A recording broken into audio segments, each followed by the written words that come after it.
Bruce Lee's speed was incredible. Today, we're not talking about his movies or philosophy.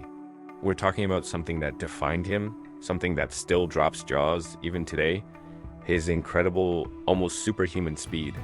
We've all heard the stories, right? How he was so fast that film crews had to use slow motion cameras just to capture his movements. But was it just raw talent? Or was there something more to it? We're going to explore the unseen factors, the science, and the sheer dedication that made Bruce Lee a true icon of speed and power. Let's start with one of his most famous techniques, the 1-inch punch. You've seen the footage. Bruce stands with his fist just an inch away from a volunteer's chest. And with a barely perceptible movement, he sends the person flying back into a chair. It looks like magic, but it's pure physics and biomechanics. The secret isn't just in the arm. It's about a concept called kinetic linking. Bruce generated power from the ground up.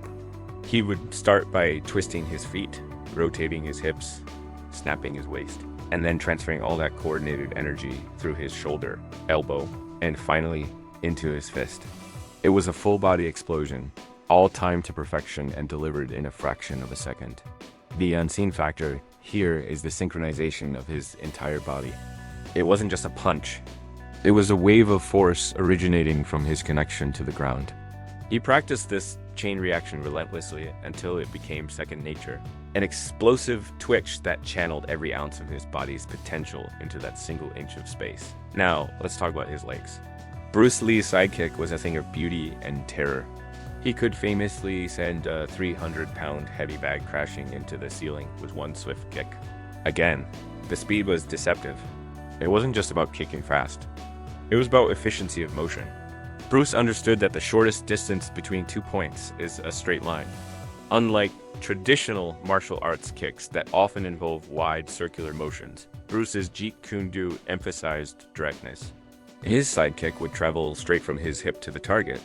He didn't waste a single millisecond on unnecessary movement. This is what he called the economy of motion.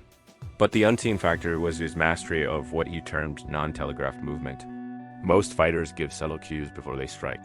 A shift in weight, a tensing of the shoulder, a slight preparatory motion. Bruce trained himself to eliminate these tells. His opponents weren't just reacting to a fast kick.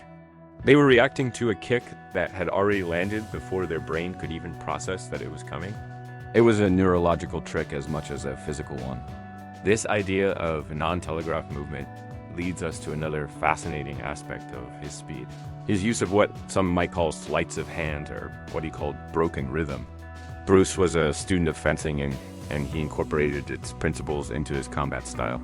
Fencers use feint and unpredictable timing to create openings. Bruce did the same with his hands and feet. He would establish a certain rhythm with his movements, maybe a light bouncing or a steady jab, lulling his opponent into a predictable pattern. Then he would suddenly break that rhythm, inserting a strike on an offbeat. This interruption and timing momentarily frees his opponent's brain.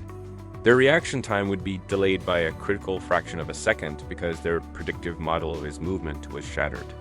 So, while his hand was physically moving at an incredible velocity, the unseen part was the mental manipulation. He wasn't just attacking the body, he was attacking the opponent's perception of time. This is why his hand strikes. By the time he realized the pattern was broken, you were already hit.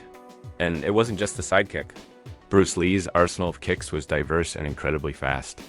His hook kick, for example, would snap out with blinding speed, often used as a deceptive follow-up to another technique. His leg strength was legendary, built through an insane workout regimen. But again, the real secret was his understanding of anatomy and movement. He focused on strengthening his core, hips, and glutes, the real powerhouses for kicking. He also had incredible flexibility, which allowed for a greater range of motion and reduced the resistance within his own body. When you combine that flexibility with explosive, fast-twitch muscle fibers and the principle of directness, you get a kick that is not only fast but also powerful and unpredictable. He didn't just practice kicks, he deconstructed them. He studied the mechanics, identified the points of failure or slowness, and engineered them for maximum efficiency. The unseen factor was this analytical, almost scientific approach to his own body.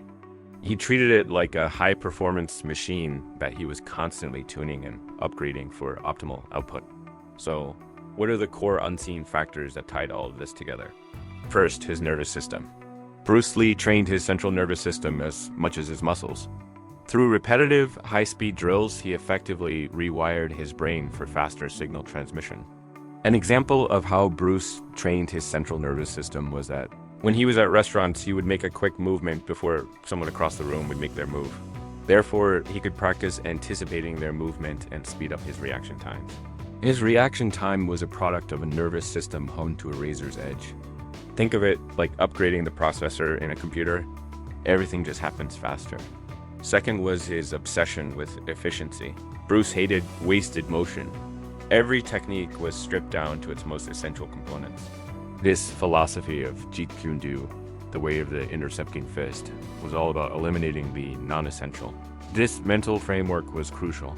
It meant he was always analyzing, always refining, and always looking for the most direct path to the target. Third, and perhaps most importantly, was his holistic approach to fitness. He wasn't just a martial artist. He was a complete athlete. He incorporated weight training for strength, running for cardio, stretching for flexibility, and a meticulous diet for fuel. He understood that speed wasn't just about moving a limb quickly. It was about the entire system working in perfect harmony. His low body fat percentage meant there was less mass for his move, increasing his power to weight ratio. This complete 360-degree approach to physical conditioning is the ultimate unseen factor. You saw the punch, but you didn't see the thousands of sit-ups, the miles run, or the hours of strength training that made that punch possible. Bruce Lee's speed wasn't a gift, it was earned.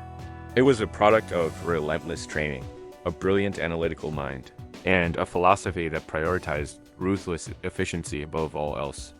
He showed the world that human potential could be pushed to extraordinary limits through dedication and intelligent training. He was not just fast. He was efficient, he was deceptive, and he was a master of the physics of motion. Honed through hours of research, testing, and dedicated practice of his art, Bruce called it the art of expressing yourself. The legacy of his speed is a testament to the power of the human will to deconstruct, understand, and perfect the art of movement. What part of Bruce Lee's speed impresses you the most? Was it his punching? Was it the speed of his kicking? Or was it his approach to martial arts? Let me know down in the comments. Your thoughts are always welcomed. Hope you enjoyed the video. Subscribe, and as always, thanks for watching. Stay tuned for the next one.